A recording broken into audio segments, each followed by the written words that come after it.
Moving on to our next panel discussion on the creative and communicative power of AI in social media and marketing. Joining us on the panel are Mr. Samvel Martirosyan, co-founder of CyberHub AM, Mr. Mikhail Mirzoyan, senior growth marketeer at Heartify, Mr. Martin Miko, COO and founder at Omnius, Mr. Mariana Baitian, PR manager at Nari Insurance ILLC, Mr. Stefan Winzenried, CEO and CMO at Jazz Technology, Mrs. Christine Sousa, Global Client Director at Equinix, and Ms. Francesca Bertazzo, Collection Strategy at Calvin Klein, will moderate this discussion. Also a reminder that you can use the QR code to translate the entire discussion. Good afternoon, everyone. I hope you're all having a lovely first day of WCIT. My name is Francesca Bertazzo, and I have the privilege of moderating today's panel discussion titled Marketing 2.0, How AI is Shaping Social Media and Engagement. We're here with 6 esteemed professionals. We wanted to start today's discussion on the topic of AI's impact so far on marketing strategies. So to kick things off, I wanted to know, how is AI-driven marketing reshaping traditional marketing strategies?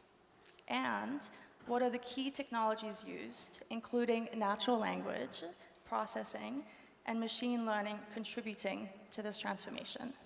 I wanted to start this question and open it up to the discussion, to the panel. Of course, we are on the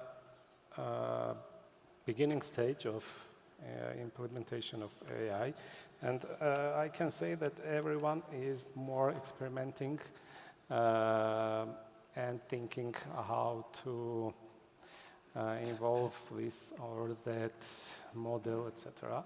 So I would say that in general there are 2 main possibilities. One is for small and medium enterprises to use online tools, which are spread a lot, and every day it's like mushrooms appearing, more and more tools, and I'm on the stage of trial versions. I subscribed on tons of AI tools and getting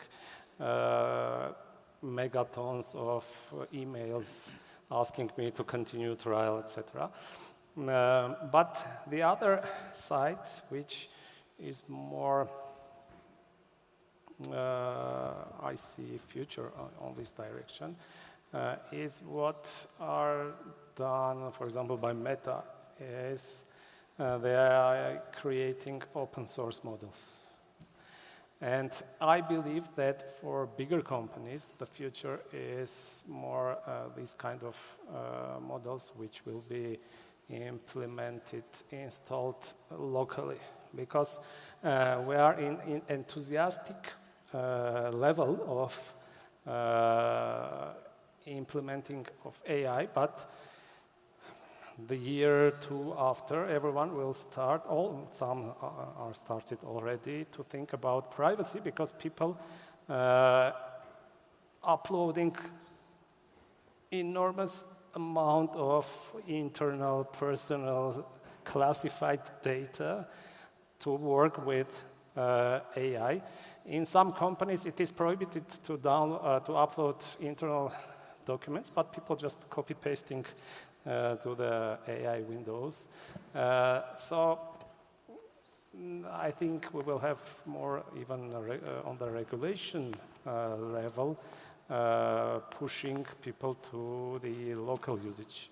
Of course, it's costly models to implement on your local servers, to train it, etc. But I think it's more future on these models, and at the moment I think that Meta is doing the best on its models, and Google trying to do that.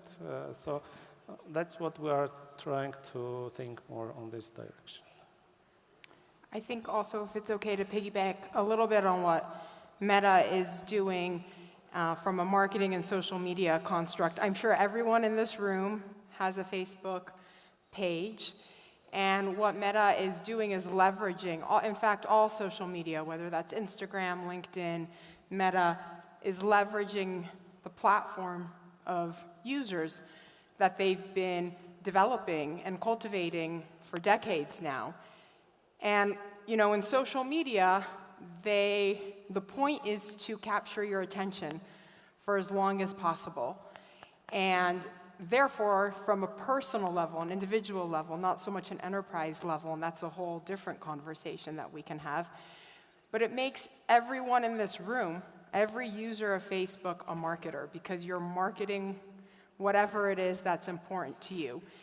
And so whether it's on social media or AI, these are tactics within an overall brand strategy. And if we look at what Meta has been doing over the years, and taking what you were saying about open source models, they have the biggest user base that they can now leverage. And so now the question becomes, as users, how are you going to engage with social media, and how are you going to use AI to tell your story? Because let's be super honest and frank, AI is not new. It's been around for at least 25 years. And so the onus falls on the users to teach it. And when we think about AI, just one more point really quickly, when I think it was OpenAI or ChatGPT, I'm not sure which one, but they spend on average $750 million based on the data that everyone is inputting to teach and train the algorithm. And I think these are just important points to note when it comes to social media and marketing and everyone's individual role in feeding that algorithm, and it will impact how enterprises interact with each of their users at the edge. If I may add, I agree with all that's been said, but you know, if we open up the discussion a little bit more towards, you know, what empowers AI in that context, I think on the one hand we're back to basic, but all of that on steroids. So what I mean with that is, you know, content creation has always been on top of the, you know, radar for social media anyhow, but now on steroids, it's because, I mean, we have now tools available to do much more in a way higher quality with less people and way more cost efficient. I mean, let's park the quality of the stuff aside. I mean, I think that's going to come at a later stage. But the first thing is about content creation. The second one is about analytics, so customer behavior, prediction, etc. And the third one is then all about targeting. So we can do stuff that's pretty old, A/B/C testing, etc. That was always very, very costly, suddenly at nearly no cost with the help of AI. And that's going to fundamentally transform the way how marketing and social media marketing is going to happen in the next 10 years. The question is what makes then the content more, we call it then personalized, but I mean, if I go through all the social media platforms today, I think they all look a little bit like having the same copywriter in the background. That's still the downside, so how can we make it really more human again? And the question is this going to be able to be done technically, or do we still need humans for humanize the AI-generated content, etc.? These are still open questions, but the basics on steroids, I think, describes it very nicely, because at nearly no cost we can suddenly do what we always wanted to do from a marketing side, but we couldn't afford, but it was way too complex, or we didn't have the people to do so. Also, I would like to continue. If I can add probably my perspective.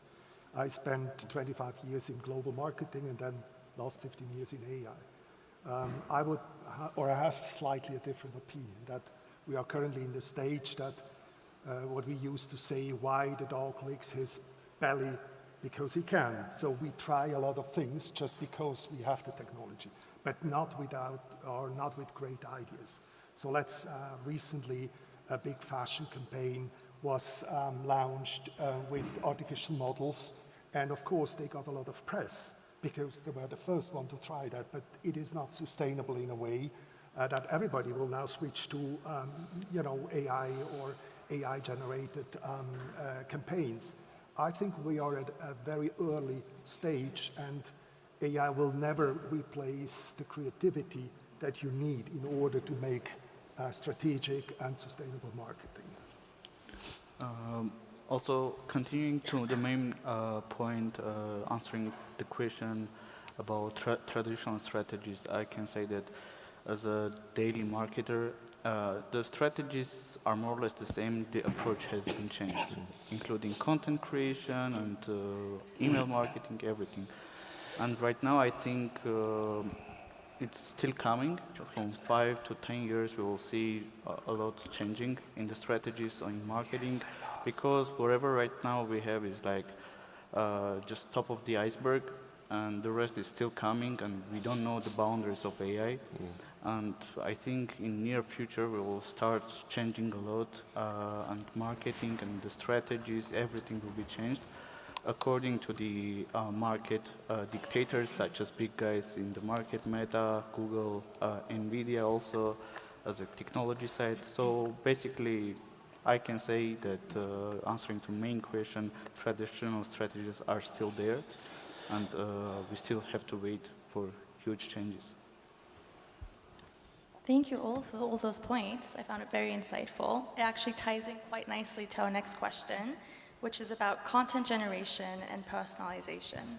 So in what ways is AI revolutionizing content generation for marketing, and how can marketers leverage AI to create more personalized and impactful content for their target audience? I specifically actually would like to direct that question to Mariana. Thank you, Francesca. To tell the truth, the topic is a little bit painful for me. I'm a journalist for almost 20 years of experience, and I used to be a script writer for documentaries in television, and also as a PR and marketing manager in Nairi Insurance. I'm responsible for all marketing content that is created in our company. I mean, starting from posts in social media to the text for different campaigns. And my colleagues used to call me the goddess of content, the goddess of text. It is funny, but I like it. So for a long time, I used to feel myself in my comfort zone. And it was, I think, a year ago that our CEO, Mane Martirosyan, asked me, Mariana, have you ever tried ChatGPT? I said, why ChatGPT? I'm better than ChatGPT. She said, yes, but ChatGPT gives very interesting answers to different questions. Okay, I said to myself, calm down, Mariana, calm down. Everything is okay. Forget about this nightmare and put away. After this, the head of our IT department, Edgar, sent me 5 or 6 versions, jingles for Nairi Insurance. It was before our New Year corporate party. And I want to mention that before this, we ordered a musician to create real jingle for Nairi. It was not brilliant, but at the same time, it was not bad, but it was not cheap. 6 or 5 versions created by AI were not brilliant, but were not bad, but were very cheap.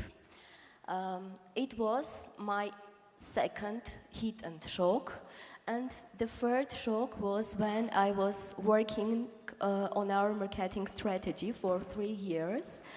I was working for 2 weeks, pest analyze, SWOT analyze, social media analyze, etc. And then one of my colleagues sent me 2 points. I look at them and say, oh, very good, I will add them. She said, do you know, ChatGPT suggested this.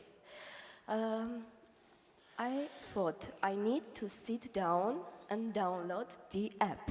I did it and started to talk with ChatGPT, and really, it gives very interesting answers, suggests very interesting ideas, different points of view. To tell the truth, I'm better in content creation, I mean in creativity, but it is faster than me. Yes, indeed, it is faster than me. It has a large amount of data. It has different point of view, and I can take its ideas and develop, improve, make it better. So I understand that I need to change my approach to ChatGPT and AI. It's not my enemy, it's not my competitor, it's my team member, team mate, I don't know, but the boss is me. The topic of our Congress is the power of mind, and I think it is the basis, yes? The power of mind. So we can cooperate, collaborate with AI, but the boss is human. So I understand that the future is in our content creation, is in collaboration with AI, as brainstorm. Yes, we can brainstorm with our team, and it is our teammate now. I would like to come back to my previous statement about creativity. I mean, in marketing for the last 50 years, we had a saying that it's there to be different. So you made everything to set yourself apart from your competitors or from other brands, especially in marketing communication. So what do you expect when you use a machine in creating a unique message, a unique positioning? A machine that is filled by, I don't know, how many million of token uncreated, and then give you probably an interesting answer, probably not, but not the right answer. So I agree that it can help you to inspire you probably to go into a different direction, but the real creativity in content creation still comes mostly from a single person. It's up to me. Yeah, it's up to you. And ask Mr. Beethoven if he had a creative session before he wrote his Fifth Symphony. No, he would never have created such a big piece of music with the help of ChatGPT. It was him. And that brings me to the most important part, why I think personalization and content creation is probably not the strongest point, the best skill of artificial intelligence. Because good communication, good emotion, good engagement comes from emotions.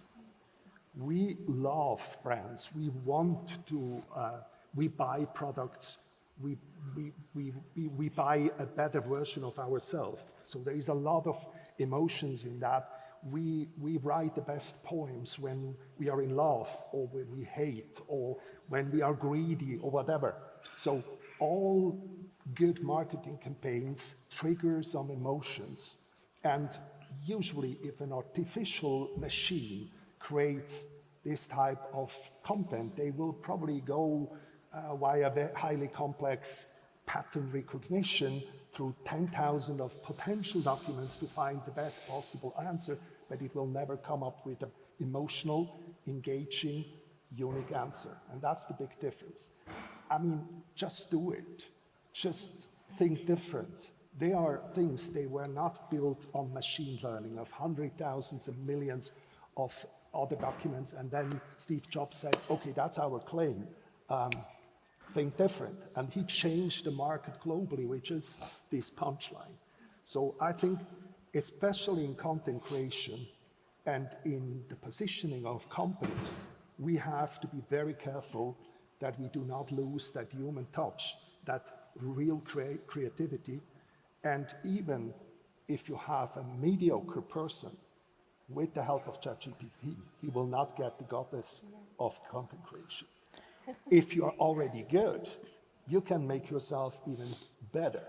But without the solid base, it won't bring us anywhere. I think there's a good reason why you're sitting over there and I'm sitting over here, because I disagree.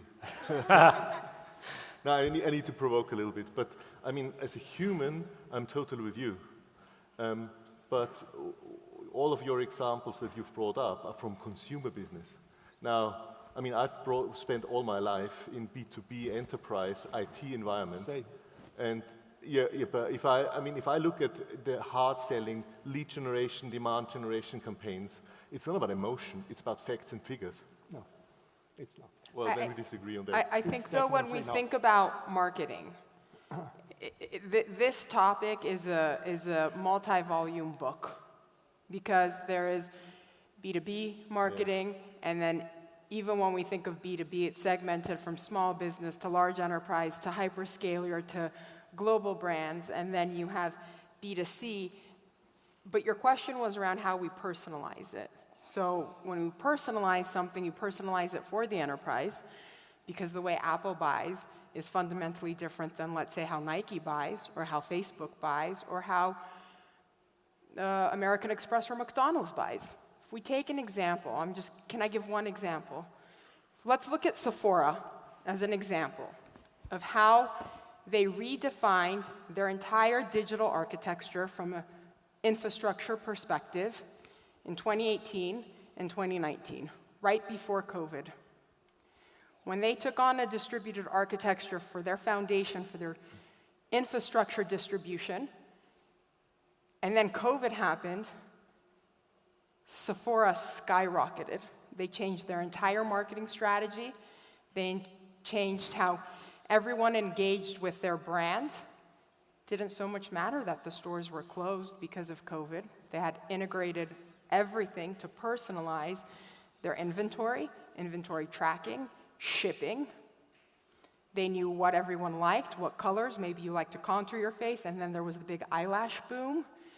Then there was the big influencer boom where people were in sweatpants doing makeup tutorials. This is one example of an enterprise through the whole stack to the consumer. McDonald's has done the same thing. Uber, DoorDash, we're in Armenia, Gigi. So just to bring peace to the discussion, there's a whole ecosystem, there's a whole stack of how marketing impacts from the enterprise level to the consumer, because that's what enterprises are doing. They're selling to consumers. That's why you saw the CEO of ServiceNow, which is a workflow automation company, depending on who you ask, you'll get a different answer. He became the CEO of Nike. How do you go from CEO of ServiceNow to CEO of Nike? And I think that's kind of the point of this discussion, right? Is how marketing is evolving and changing and telling different stories that people engage with in a meaningful way. Do you know the artificial intelligence is good or bad in content? For me, it is bad in content, but it is an evolution, and we can't skip or ignore it, I think. And I think, yes, unique, vivid text and content can write only me, not only me, I mean only human. But it gives very interesting, sometimes ideas and perspectives that maybe I would not think about it. So I say that AI could be a member of our team, but again, the boss is a human. We say, sometimes they say that AI is going to replace a human, but no, AI is going to replace a human who does not use AI. Can I add something? I think that AI in general is much better than bad marketing specialist. And of course, on the market we have, I suppose, 80% bad marketing specialists. So AI is something that's saving costs, time, our nervous system, etc. But there are really bad stoppers, let's say. One is inside the AI models, it's censorship, which is becoming worse and worse. You cannot create a lot of things because of copyright sharks and stuff like that. But the other thing is inside the human beings and AI architecture is marketers becoming more a lot of, let's say, not all, more lazy because of using of AI, of course. If you have a tool and you have not so much time, deadlines, etc., of course you will say, just create something, just create a post for Facebook or Instagram, put emojis and stuff like that. Oh, it's okay, it's good, and you are putting there. But we see more and more photos, pictures, and texts that are recognizable, that they are done with the AI, because there is average, because marketing, it's all about the style. And we see that in social media, everything is coming to the same style. We have recognizable, for example, OpenAI's DALL-E style, the same shape of colors, etc. And you see that more and more pictures, you can for sure say that it's created by DALL-E, and without putting an effort to make it more unique, more personal. They just gave an average prompt and received something on the same color, style, and shape, etc. So the same with the texts. You are reading average AI-created texts everywhere.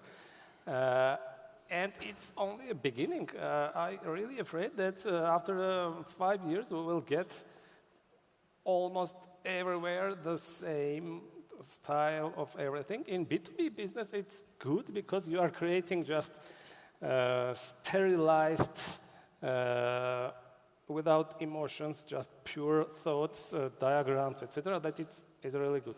But when you need to create something B2C, you need more emotional something, and I'm really afraid that we will come to the thermal death in marketing. I think that's an important topic, and you were touching on it in terms of being human.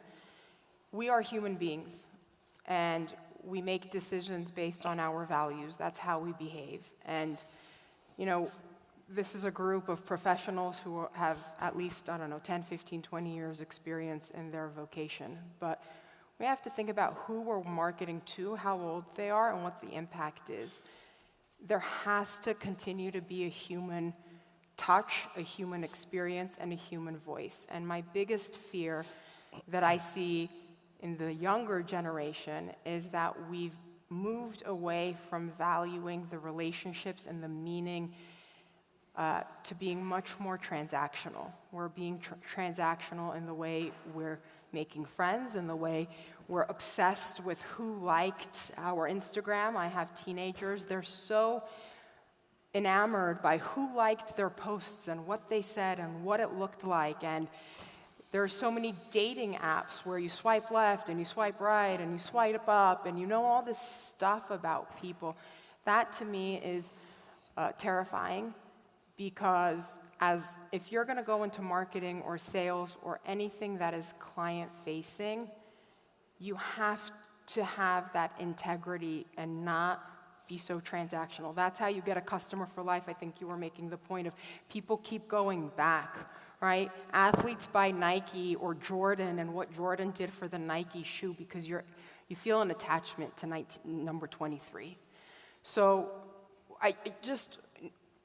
we just need to make sure that we don't become transactional in our lifestyle. That really, truly terrifies me. But isn't our life already transactional? And as much as as a human, I'm totally with you. But I've seen the first prototypes, so starting from content creation, and yes, the basic inputs like bullet points come from humans, but content creation, pre-testing, ABC testing, changing automatically the content of posts, and with LLM models that are really powerful when it comes down to reformulating, retesting. I mean, at the very end, emotion is a combination of words. And if this value chain in its totality is being implemented in a platform, well, then the algorithm is going to walk the way that humans are going to interact with. That's why what we already see today, but today it's still manually triggered. But if the entire value chain is automatically generated, well, that's going to happen whether we like it or not. And as a human, I'm fully with you. As a technical guy, I have to say, well, they're all going to come. Yeah. I mean, that's what we need to embrace. The question as a human is, we need to ask ourselves, well, how do we deal with it? And I don't know yet as a human, as a technical guy, I say, we're going to see this in the next couple of years. I mean, I've seen first prototypes, so let's go for it. So may I ask you a question? Why do we want that? Well, that's not the question. I think this is a very important question, because if we wanted to replace us or to make a lot of jobs done by mediocre content created by the AI, so a lot of people, they will lose their jobs. Yeah. All the people, they created mediocre campaigns without AI. So why we want to replace humans by a mediocre process or a mediocre, whatever you call, transaction? Why?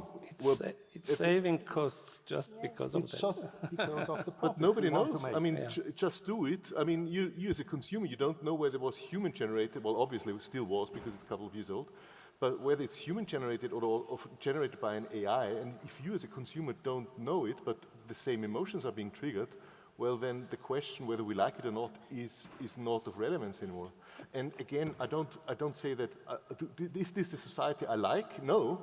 But am I envisioning this society to 1,000%? There is another way to make society more primitive and use primitive AI tools, and everything will work. Yes. Well, I think this is the existential question you're asking, right? How do we synthesize, think about, implement? Now you're touching on like governance and risk and data sovereignty. This is a big question, right? Who accesses the data? Where does the data reside? And what do we do with it? And, you know, if we're being serious globally, the technology is far more advanced in what it can do than what a licensing agreement has, or you know, what the government says is, or the law says is right or wrong. There's no such thing as privacy anymore. Do we like it? Do we like it? Are we okay with that? I mean, do we want to market that and have AI market that on a social media platform? And like you said, Mariana, we're the boss. So to what extent are we going to do this dance? I never think about AI as a replacer. I think as a supporter. But in your specific like Google role, search. And I'm not disagreeing, I agree with you. I'm just saying there's so many ways that AI is being implemented. We're all here visiting in Armenia. Yeah. Everyone's on WhatsApp. Every time I open my WhatsApp, ask AI a question. Every time I go to do a LinkedIn post, would you like AI to help you write this? It scares me. Really, it's scared. Scary. So this is the point he's making. To limited. what extent? Everyone here is on LinkedIn. LinkedIn has a feature now, and it's on automatically. You have to proactively go and turn it on. Yeah, and you're right. So this is you our have to decision. buy premium. Please buy premium. I have premium. I'm sure this is a global tech conference. I'm sure almost everyone in this room has only premium. Free version, only. Well, okay, but you know, there's 8 billion people on this planet, so we have to think about 8 billion people. Yeah. I've really enjoyed all really the different hard. perspectives. It's hard. To think about all 8 billion. This topic in itself is a library of topics and conversations, so it's very powerful. It's great. Also, from digital marketing side, I'm daily basis doing content generation, mostly videos, plus personalization. Why it's important? Because I can't generate videos with the same cost it was before. Everything is getting expensive. So I have to use AI in order to cut my costs. Secondly, personalization helps a lot with the improvement of the conversion rate. Conversion rate can be purchased. But right now, the companies mostly do care about the revenue and user lifetime value. So whatever they do, it's including personalization, just to increase their revenue. And AI and personalization with the machine learning models right now is key for me as well, because just if you think the designers team, like content creating team, who just do manually everything, weekly basis, they can do with 3 people, they can do maximum 60, 70 videos. But with the help of AI, we can extend to 600. Right now, I'm just telling the exact numbers to you from the company where I'm working at right now. So basically, we have multiplied our content generation, mostly video side, and personalization helps us to improve the conversion rate to purchase. Yeah, because everything's connected. Yep. May I ask again what we think, what we expect from AI in marketing? To make you a simple example, we spent in previous years a few $100,000 for voiceover, for explainer videos, for marketing, for documentaries. Last year we were down, I think, at 7,000 for Vietnamese voiceover because the AI is not good in Vietnamese. But in all other languages, and we work with 60 languages, just replaced with one subscription.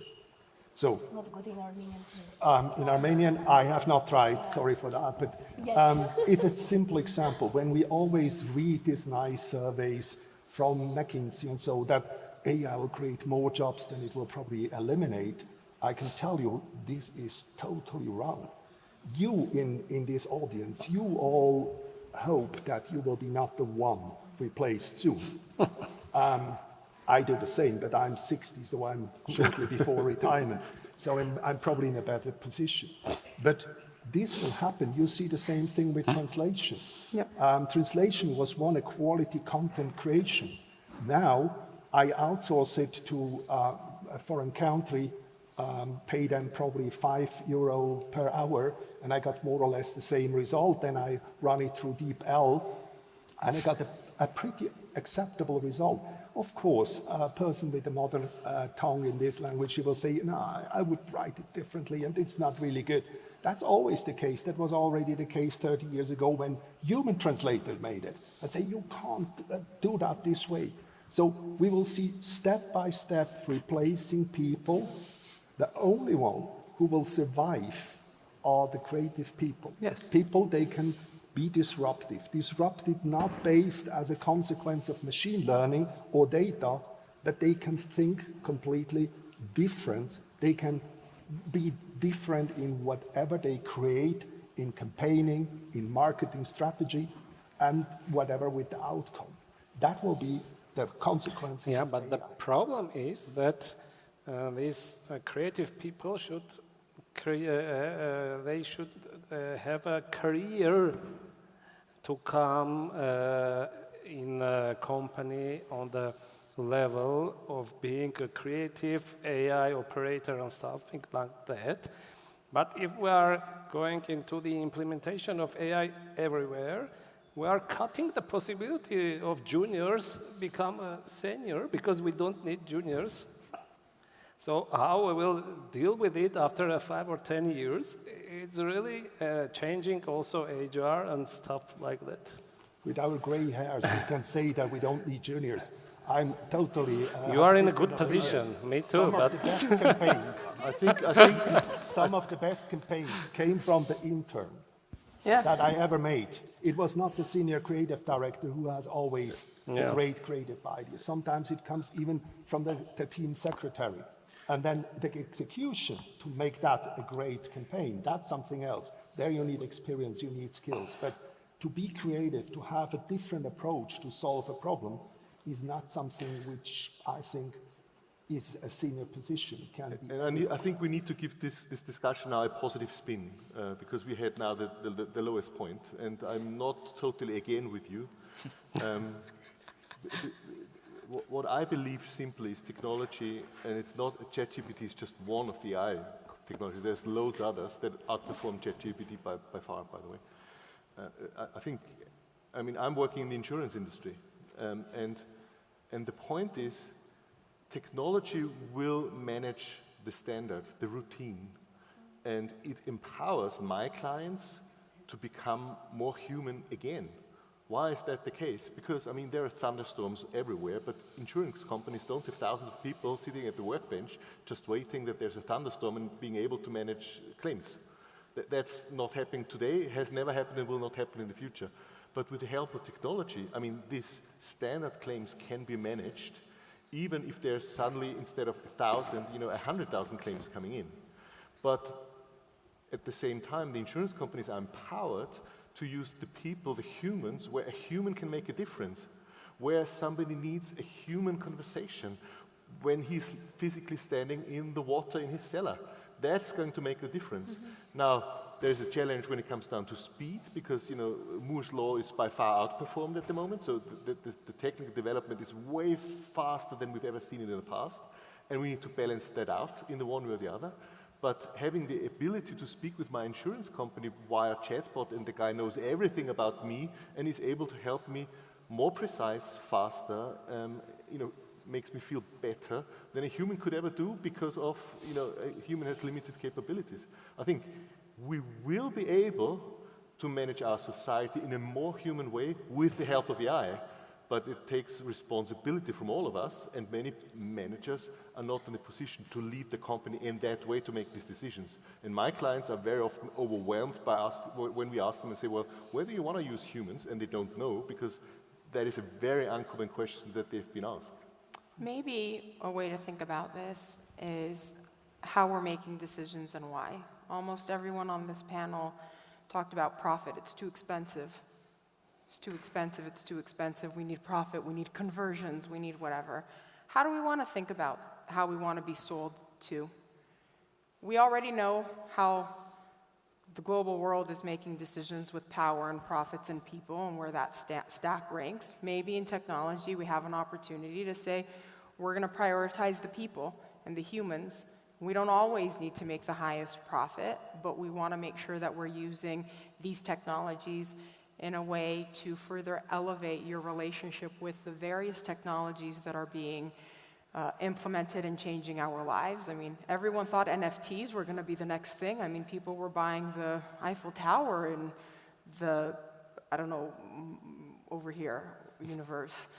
And then everyone thought cryptocurrency was going to change the universe. Meanwhile, blockchain's been around for a really long time.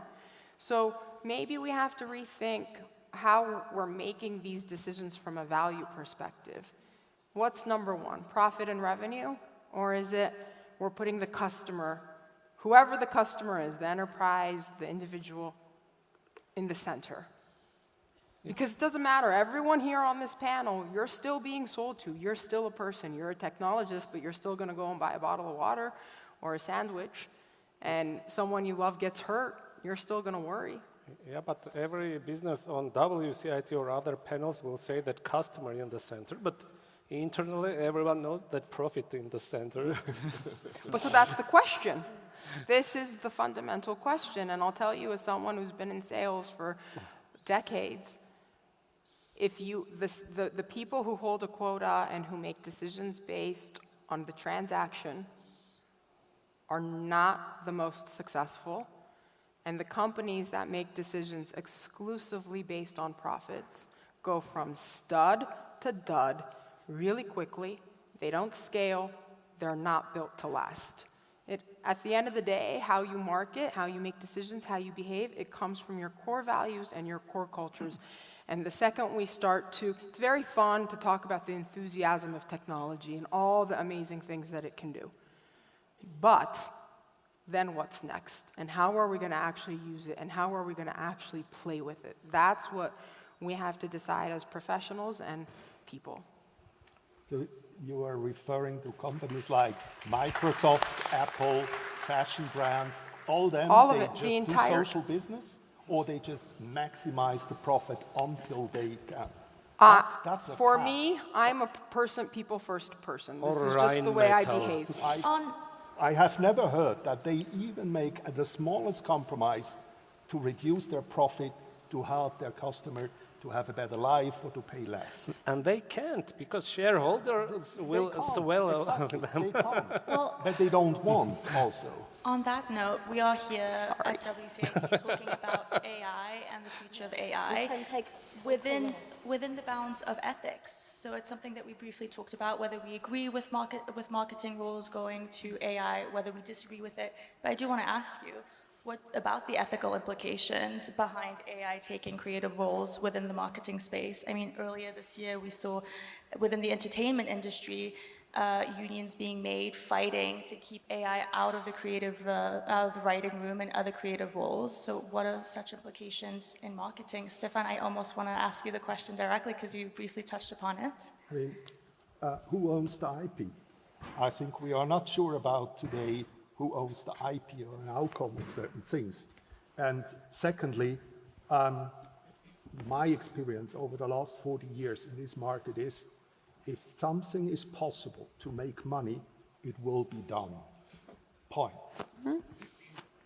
That's why comes later. That's why, I mean, we are in Armenia here, but there's the EU AI Act that was launched only a couple of months ago, and we might say, well, it's not perfect, fair enough. Yet it defines the boundaries of what is allowed and what is not allowed. And that's why I think that is a really important play to say, well, as a society, this is what we accept or this is what we don't accept, but we need a kind of a legal framework that everybody is adhering to.